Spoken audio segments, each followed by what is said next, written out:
नमस्कार। रेडियो रिमझिम से प्रस्तुत है स्थानीय हालचाल। पहले मुख्य हालचाल।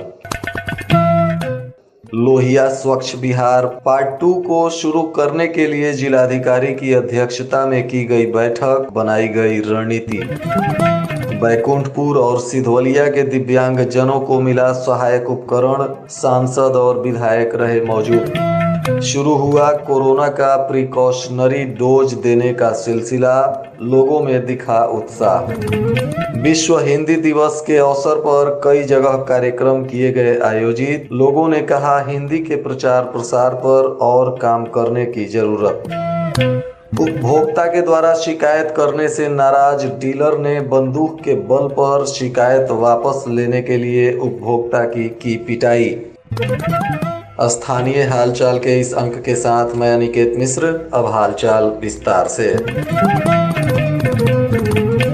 गोपालगंज के जिलाधिकारी डॉक्टर नवल किशोर चौधरी के निर्देश पर लोहिया स्वच्छ बिहार पार्ट 2 को सफल बनाने के लिए अधिकारियों की एक बैठक हुई, जिसमें इस अभियान से जुड़े सभी पदाधिकारी मौजूद रहे और लोहिया स्वच्छ बिहार के पहले चरण की सफलता पर विचार विमर्श किया गया तथा पुनः स्वच्छता को बनाए रखने के लिए सरकार के निर्देशानुसार द्वितीय चरण की शुरुआत की गई और अब इसमें भी पंचायत को स्वच्छ बनाते हुए ODF प्लस घोषित करने के लिए रणनीति बनाई गई। इस बैठक में उप विकास आयुक्त अभिषेक रंजन तथा अपर समाहर्ता और अन्य वरीय पदाधिकारी मौजूद रहे। बताते चले कि लोहिया स्वच्छ बिहार के द्वितीय चरण की योजना के तहत खुले में शौच से मुक्ति के साथ ही कचरा प्रबंधन पर भी काम करना है और गीला तथा सूखा कचरा को अलग अलग रखकर उसका विनिष्टीकरण करते हुए उससे खाद उत्पादन की भी योजना है। इस पर भी चर्चा की गई और इस पर काम करने के लिए रणनीति बनाई गई।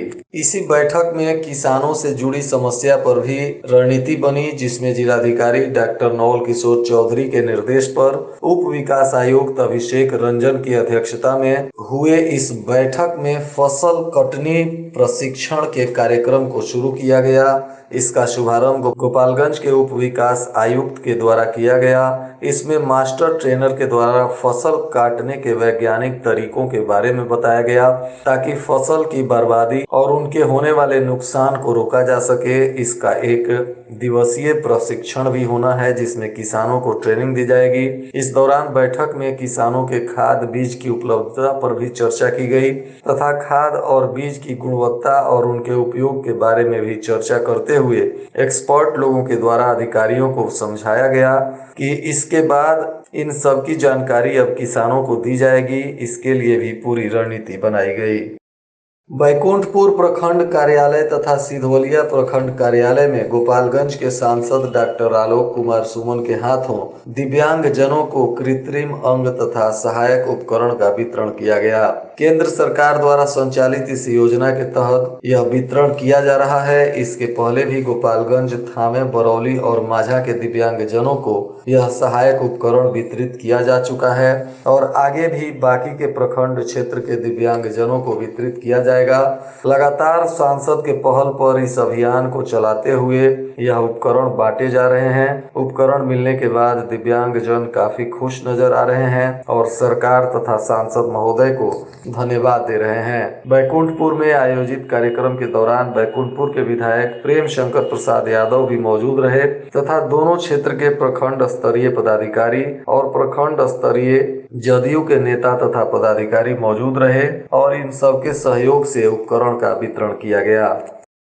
विश्व हिंदी दिवस को आज धूमधाम से जिले में मनाया गया। इसी में जिला शिक्षा एवं प्रतिरक्षण संस्थान थामे के डाइट में विश्व हिंदी दिवस के अवसर पर एक भव्य कार्यक्रम का आयोजन किया गया था। इस अवसर पर संस्थान के प्राचार्य डॉक्टर अनुराग मिश्रा के द्वारा दीप प्रज्वलित कर कार्यक्रम का शुरुआत किया गया तथा संस्थान की व्याख्याताओं के द्वारा सरस्वती वंदना का भी आयोजन किया गया, जिसके बाद संस्थान के प्रथम वर्ष के प्रशिक्षुओं को वर्चुअल तरीके से जोड़ा गया और इसके बाद वरीय व्याख्याता हिमांशु शर्मा ने कार्यक्रम को आगे बढ़ाते हुए हिंदी के प्रचार प्रसार पर जोर दिया। इस अवसर पर संस्थान के प्रशिक्षु सानिया राय हिंदी दिवस के अवसर पर अपने संबोधन में इसके मजबूती पर भी प्रकाश डाली तथा निशा कुमारी ने कविता प्रस्तुत कर लोगों का मन मोह लिया, तो वहीं शिवा कुमारी ने हिंदी दिवस कब से मनाया जाता है इसके इतिहास के बारे में विस्तार से जानकारी दी।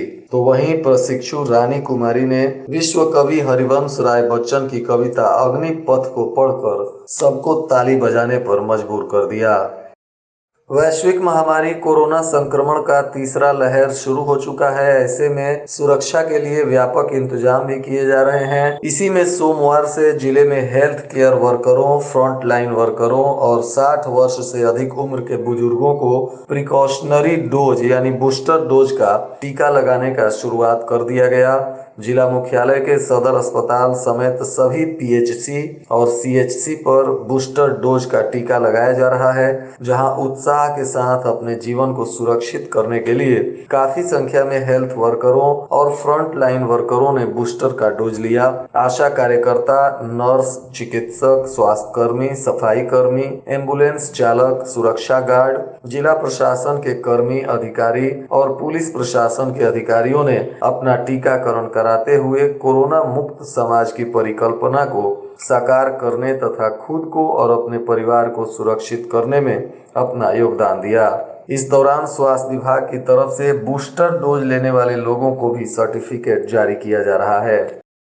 कुचका गांव के बंकी खाल में एक डीलर के मनमानी और रंगदारी के मामले में बिहार लोक शिकायत निवारण में एक व्यक्ति के द्वारा आवेदन दे दिया गया था, जिससे नाराज होकर डीलर ने इस उपभोक्ता को बंदूक के साथ रास्ते में घेर लिया और जमकर पिटाई कर दी। प्राप्त सूचना अनुसार आवेदन पर हस्ताक्षर नहीं करने पर दबंग डीलर उमेश्वर राम के द्वारा अपने साथियों के साथ मिलकर उपभोक्ता अनूप कुमार को मीरगंज थाना क्षेत्र के हरखौली गांव के पास सुनसान रास्ते पर घेर लिया गया और बंदूक के बल पर रोककर पिटाई भी की गई, जिसमें वे जख्मी हो गए।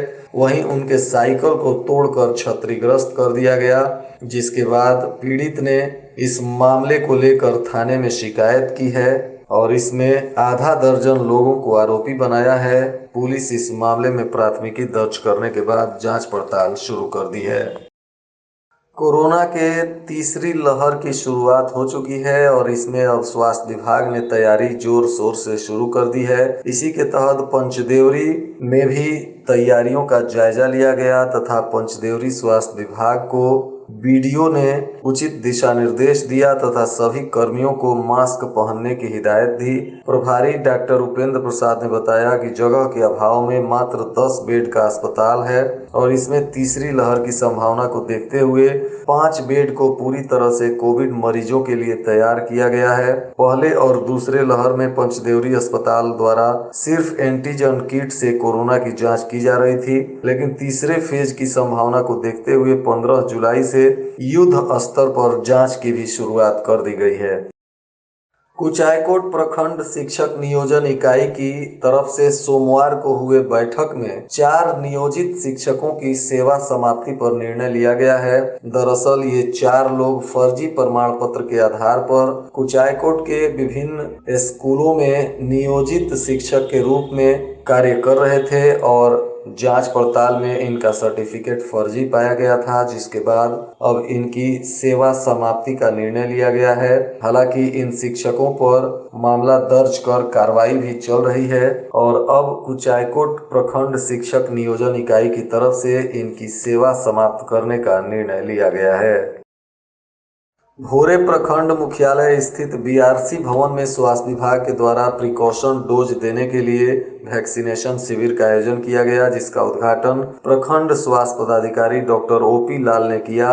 इस दौरान लोगों को प्रिकॉशन डोज देने की शुरुआत कर दी गई। आज बहुत सारे लोगों ने प्रिकॉशन डोज लिया और लोगों से भी प्रिकॉशन डोज लेने के लिए अपील की गई। कोरोना की तीसरी लहर ने भोरे में भी दस्तक दे दिया है। सोमवार को हुई जांच में 2 लोगों की रिपोर्ट पॉजिटिव आई है। इसके साथ ही अब भोरे में एक्टिव मरीजों की संख्या 2 हो गई है। इन लोगों को होम आइसोलेशन में रखा गया है। प्राप्त सूचना अनुसार भोरे रेफरल अस्पताल में कोरोना जांच कैंप लगाया गया था, जिसमें 150 लोगों का RT-PCR सैंपल लिया गया था। इसके साथ ही एंटीजन टेस्ट किट से भी लगभग 150 लोगों का सैंपल लिया गया था। इसमें जोरावर छापर गांव की एक महिला और इमिलिया गांव के एक पुरुष की रिपोर्ट पॉजिटिव आई है, जिसके बाद इन दोनों को होम आइसोलेशन में रखा गया है। भोरे रेफरल अस्पताल में कोविड-19 की तैयारियों का जायजा लेने हथुआ के SDM राकेश कुमार पहुंचे।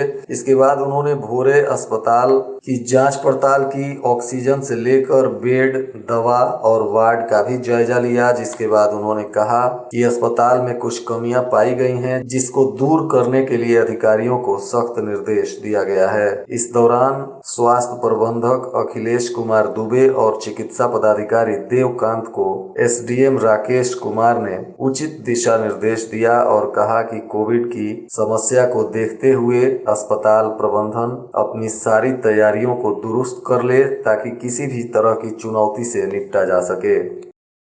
कोरोना संक्रमण के बीच सदर अस्पताल समेत सभी स्वास्थ्य केंद्रों पर प्रधानमंत्री सुरक्षित मातृत्व अभियान के तहत विशेष शिविर का आयोजन किया गया था। इस दौरान गर्भवती महिलाओं की प्रसव पूर्व जांच की गई। जांच शिविर में गर्भवती महिलाओं को गर्भावस्था के दौरान होने वाले खतरों की पहचान कर उन्हें स्वास्थ्य सेवाएं मुहैया कराई गई। इसके साथ ही महिलाओं को परिवार नियोजन के बारे में भी जागरूक किया गया। 2 बच्चों के बीच 3 साल का अंतर रखने के लिए भी महिलाओं को सलाह दी गई। ऊंचकागांव प्रखंड के दहीभाता पंचायत की जीविका दीदी अब मशरूम की खेती कर स्वावलंबी बनेंगी। उद्यान विभाग के द्वारा राजकीय मध्य विद्यालय दहीभाता में 2 दिवसीय प्रशिक्षण शिविर लगाकर जीविका दीदियों को प्रशिक्षित किया गया। वहीं प्रशिक्षण के समापन के बाद सोमवार के दिन उद्यान विभाग के द्वारा 20 जीविका दीदियों को मशरूम का किट उपलब्ध कराया गया है। इससे पहले जीविका दीदियों को मशरूम किट की देखभाल, रख रखाव की विधिवत जानकारी दी गई और अब ये महिलाएं मशरूम की खेती कर अपनी आर्थिक स्थिति को मजबूत करने में जुट जाएंगी। और आज के मौसम का तापमान गोपालगंज में न्यूनतम 14 डिग्री सेल्सियस और अधिकतम 21 डिग्री सेल्सियस रहने की संभावना है। मौसम विभाग ने कहीं कहीं छिटपुट बारिश और बूंदाबांदी की भी संभावना जताई है। और आज के मौसम का तापमान गोपालगंज में न्यूनतम 14 डिग्री सेल्सियस और अधिकतम 21 डिग्री सेल्सियस रहने की संभावना है। और अंत में मुख्य हालचाल एक बार फिर। लोहिया स्वच्छ बिहार पार्ट 2 को शुरू करने के लिए जिलाधिकारी की अध्यक्षता में की गई बैठक, बनाई गई रणनीति। बैकुंठपुर और सिधवलिया के दिव्यांग जनों को मिला सहायक उपकरण, सांसद और विधायक रहे मौजूद। शुरू हुआ कोरोना का प्रिकॉशनरी डोज देने का सिलसिला, लोगों में दिखा उत्साह। विश्व हिंदी दिवस के अवसर पर कई जगह कार्यक्रम किए गए आयोजित, लोगों ने कहा हिंदी के प्रचार प्रसार पर और काम करने की जरूरत। उपभोक्ता के द्वारा शिकायत करने से नाराज डीलर ने बंदूक के बल पर शिकायत वापस लेने के लिए उपभोक्ता की पिटाई। रेडियो रिमझिम से प्रसारित स्थानीय हालचाल का यह अंक समाप्त हुआ। नमस्कार।